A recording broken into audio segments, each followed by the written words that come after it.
Окей.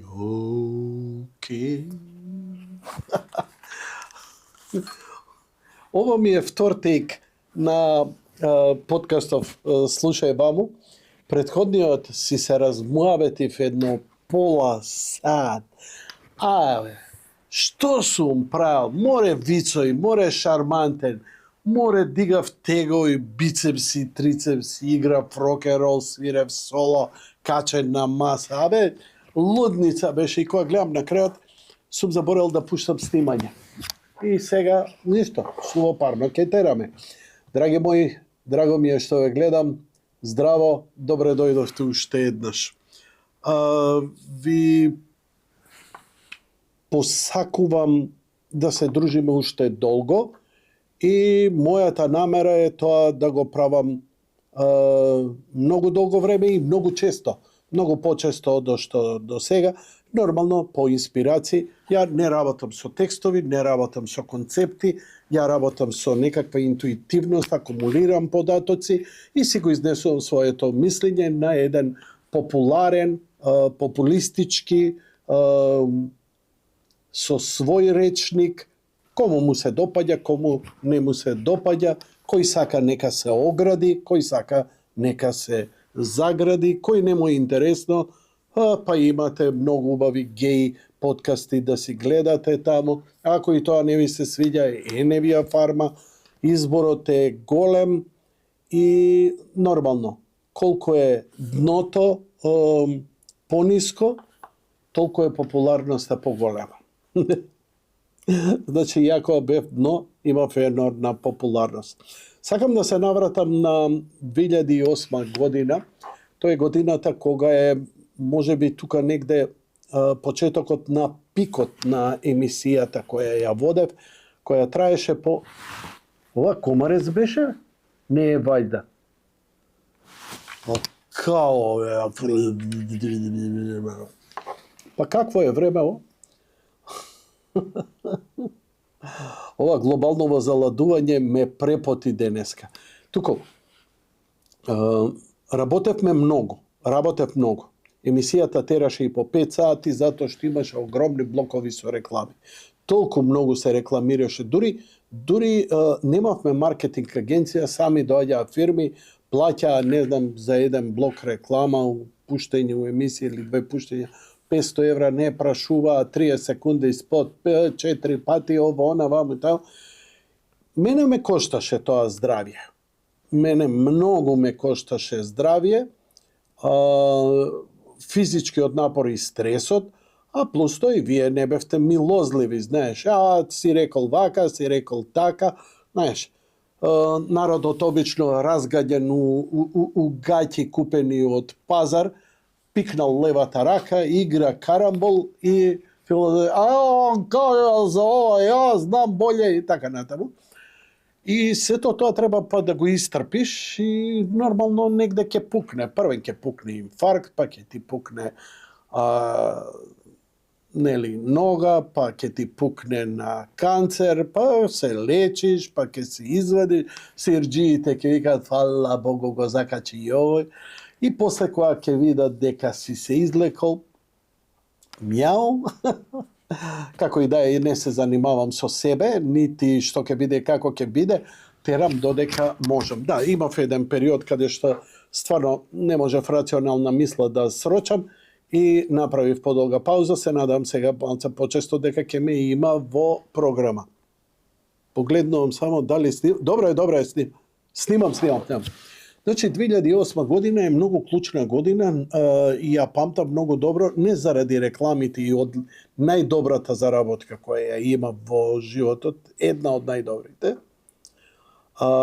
туку заради кризата која настана. Тоа беше глобална финансиска економска криза, напукање на балонот во Соединетите Американски држави, кога не само што обичниот народ и банките ги загубија, банкротира, а народот ги загуби домовите кои му беа под хипотека, бидејќи таму што год да правиш, сите имаат под хипотека нешто ставено. мое мислење ќе ми дозволите сам да си плямпам, да си терам. Јас знам дека сте многу паметни, дека гледате многу YouTube видеа и дека све сте научиле од YouTube. Книги не ви требаат, аналитичари се поише само анал, вие од сите поише знаете и тоа е во ред.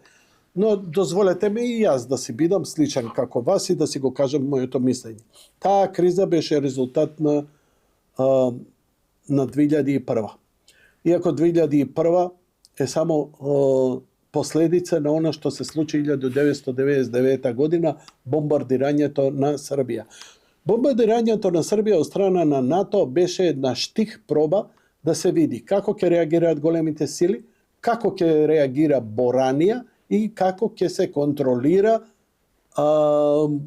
сето тоа, дали може да се изменаџира, дали можеме да одземеме територија, да дадеме на друг и така натаму и така. И сето тоа се случи. Нормално, со многу пропусти, бидејќи за тоа, иако стоеше Џорџ Буш деклариран републиканец, во суштина беше една мизерна, либерална лигушка и лепенка која ја оствари политиката на Клинтон и ја подготви политиката на Обама. Таа криза е директна последица и на 9/11, кулите близначки, и сето она што после се случуваше, а што им даде сила политичка на демократите или сороспиите да се згнат на цел свет и да почнат не само воено, туку и преку невладини организации да влијаат на судбините на цели држави, на политичката волја на народот, да ја менуваат, да ги заплашуваат и успеа во тоа. И успеа. Сега, дечки, сега да не се лажеме, LGBT ве извади од кондори, ве преплаши. Како иначе 7 години владееа овие. Никој ништо, еве ги денеска гледаме колку им е силата. Голтари. Како? Преку невладините организации. Како? Ви пуштија муабети за сер и вие, слушај сер. Епа, народ што гледа Фарма и што гледа геј подкасти кој со кого, од каде му правел и како му влегол и му излегол, лесно го манипулираш. Иди ти манипулирај некој што чита книги или гледа филмови. Зборам дека но не сме само ние такви. Цел свет е таков станат. Тогаш во светот паднаа финансиските институции. Толку беше силно да прв пат во таква економска криза интервенираше државата. Обично кога доаѓа економска криза, државите не интервенираат затоа што постои едно правило да се остави системот сам да се прочисти. Пропаднал еден систем и една фабрика, друга ќе се изроди, други работниците останале без работа, друго ќе најдат работа и така натаму. Промените се потешки и се помачни. И затоа луѓе бараат социјализам, комунизам кој ќе им даде, ти ќе бидеш шеф на шалтер и 50 години само тоа ќе работи. Во капитализмот бара динамика на промена, бара твоја лична и интелектуална и духовна, но најчесто професионална промена за напредување, понекогаш уназадување, но во секој случај се е тоа апдейтирање на сопствените способности, а не стагнација. И во една таква ситуација, кога Америка ќе кивне, светот добива температура, овдека Америка беше во скоро коматозна состојба. И затоа падна, хейтајте колку сакате или сакајте, факт е, она што се случува во Америка секогаш имало последици низ целиот свет. Лошата финансиска ситуација, падот на берзите, падот на банките, падот на финансиските институции го почувствуваа сите. И тоа дојде и на наша врата. Сите соседи го почувствуваа тоа, но ние не. Зошто? Затоа што тогашната влада на ВМРО-ДПМН донесе сет мерки. Владата на ВМРО-ДПМН, како и тогаш, така и денес, никогаш не била на еден човек. Така што денеска, кога гледате добри работи дека прави власта, јасно ви е дека не може сите ловорики да му се дадат на Мицкоски. Како што, ама затоа многу лесно му ги давате на Груевски од тоа време. Не баре он сам се работел. А што беа овие луѓе што аргатеа деноноќно, или кој ќе ми рече некој, Тито у тоа време ти изгради ова, ти изгради она. Како бе Тито ми изгради? А што правеше Чичко ми на градилишта 40 години? Здравје изгуби. 200 згради изгради. Измолтериса километри. Кој го направи тоа? Темпо? Тито? Или рацете на нашите родители, нашите предци? Заслугата на Тито си е заслуга, но заслугата и на нашите предци. Как не зборите за оно што нашиве родители го изградиле? Тито го направил, еве го сега у Крушево споменикот. Па кој го градеше бе тој споменик? Марсовци? Дојде од комунистичка партија, вака, во делата и со четки за заби го средија. Не, мајка ми, татко ти, дедо ми, баба ми, стрина ми, вујко, вашите. И тоа не смее да се заборави. Нормално, имало фирмата директор. И директорот си сноси свој ловорики. Браво, директоре, свака ти час. Ама ова го заборавивме. Делата на нашите родители. И нашите, да речам, помлади луѓе, си ги памтат родителите, низ какви маки имаа за да се преживе. Но се преживеа, и тоа многу полесно. Финансиските институции обстанаа, оние што беа во кредити не беа, да речам, пропаднати банки, па после да беат под притисок да ги вратат подитно кредитите, немаше недостаток на храна, немаше недостаток на гориво и така натаму. Иако некој ќе рече, ама добро, тоа беше финансиска криза. Да, ама последица од војните. Бомбардирањето на НАТО на Србија, бомбардирањето на Ирак после 9-11, арапската пролет, Египет, Либија и така натаму и така натаму. Така што ја не одвојувам кризата 2008 година до 2012, не ги одвојувам од она што се случуваше од војната. Така и денеска сме во една голема криза и таа не е само воена, таа е и економска. Воената криза у овој момент доминираат над економската, но прашање е балонот кога ќе пукне. Тешко пука кога е војна, тој пука кога малце ќе се стабилизира работата и сето она што е лошо одиграно, лошо подпишано, лошо инвестирано, неминовно е да пукне. Но јас сум мирен. Мене ми рекоа, например, Јако, сакаш да си добар? Сакам да сум добар. Сакаш да снимаш уште емисии? Како не сакам?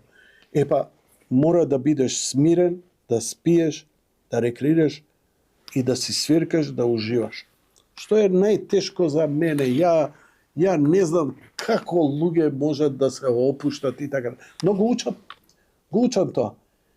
И еве, сега сум смирен и не се припотресувам дали ќе има атомска војна, дали ќе има нафта, дали Мореузот ќе биде прооден, дали ќе му фрлат атомска бомба на Израел, дали Либан ќе го снема и така натаму и така натаму. Зошто? Затоа што многу од луѓето кои беа во 2008 година денеска се повторно на власт и кои многу добро знаеа како, што и се одигра и што треба денеска, бидејќи секоја криза не е иста, што треба денеска да се направи. Грк да ти пренесе информација дека Македонија го намали ДДВ-то на горивата, 10%. И сега гледам овие шилјокураниве, фейсбуковски, кои треба опозицијски лајкови да добиваат. Знаеш, шо било тоа, голема работа. Мислел 2 недели и го спуштил. Да, ама едини го спуштил. Тоа затоа што ќе исмејава за да не ти текне. А чекај, го направи тоа Србија? Не. Го направи Грција? Не. Го направи Бугарија? Не. Го направи Албанија? Не. Го направи Хрватска? Не. Го направи Словенија? Не. Дали го направи некоја европска земја? Не. Зошто тогаш сите овие земји ја пренесо оваа вест? Затоа што е добар потек, интуитивен потек. Значи, брзо решение. Не бара Брейнхард, мислам, straightforward решение. И во овој момент е феноменално затоа што еден подолг рок, транспортот ќе биде порелаксиран, цените ќе идат нагоре. Некај нас, у цел свет. Тоа ќе биде ужас. Но ние ќе имаме малку фора, затоа што додека дојде ренивелирањето на кризата да ги подигне сите останати цени, ние ќе имаме време да се адаптираме. Што значи дека цената на храната, горивата и она што ни е нам неопходно за живот, ќе остане релативно во овие рамки. Не може да обстане, мислам, нечовечки, освен ако не се задолжиме енормни милиарди, како Тито, и после лепа села, лепо горе. Мислам дека таа смиреност ми доаѓа од тоа што гледам што прават и гледам дека знаат што прават. Она што е интересно во оваа работа, што овој народ не го цени, бидејќи овој народ цени ако гледа дека цигарите му се ефтини на каса. Енормна офанзива градежна на изградба на патишта каква што ја не паметам, еве искрено ви кажам. Јас сум од времето на Тито. Мене ми се чини дека кога ќе го пратат Коце Трајановски на одмор, он ќе отиде Брчко Бановиќ да ја заврши. Легендарната пруга која нашите драги комунисти од бившиот ни систем никогаш не направија, изградија и завршија. Така што мирен сум. Мирен сум и тоа смирение ми е добро за мојот ум и моето здравје. Ако умот ми е добар и здравјето успеам да го исконтролирам со смиреност, а сите ми викаат, од стручни до гледачи у кугла и на кафе, ми викаат, Јанко, спушти ја топката смирено. Како бе смирено да живееш у Македонија? Може, бидејќи смиреноста не е надвор. Смиреноста не е кај комшијата, кучињата, автомобилите, овде. Овде која ќе го најдеш кликот да го исклучиш и да бидеш благодарен, како што мене ме научија. Нема тука, леле, Господи, ми се расипа кола, да молим те поправи, ми ја направи нешто да се бори. Се расипа колата, фала ти. Ме боли зап, фала ти. Имам криза со пари, фала ти. Ми тргнало лошо, фала ти. Ми тргнало добро, фала ти. Иде напред, фала ти. Иде назад, фала ти. Лево ќе идеме, фала ти. Десно ќе идеме, фала ти. И да видиш колку ова бизарно звучи, нели, плитко, а во суштина straightforward е. И те тера да се опуштиш, да работите кои не се во твои раце и не можеш да ги промениш, да влезеш у еден тај чи зен ом. Може да се променат, ќе се нафрлам као да ми е животен повик, да помогнам, да подобрам, да направам. Макар ако треба на комшијата да му помогнам со кесите, што едва се влече кутриот до дома додека да дојде. А ако може би повеќе. ВМРО еднаш и помогна на Македонија им помогна на сите во Македонија, во најголемата криза, не се сомневам дека и тоа и денес. И затоа сум смирен. А хејтерите ќе си хејтаат, лајкачите ќе си иронизираат, бидејќи тоа е нивна работа. Креативноста нивна е во јадење бурек. Па ја престанав да јадам бурек. Како сакате нарече тоа. Слободно омаловажувајте ме, ама ова е мое лично мислење, нити нарачано, и јас сум убеден, секоја клетка ми е фикс дека ќе биде окей.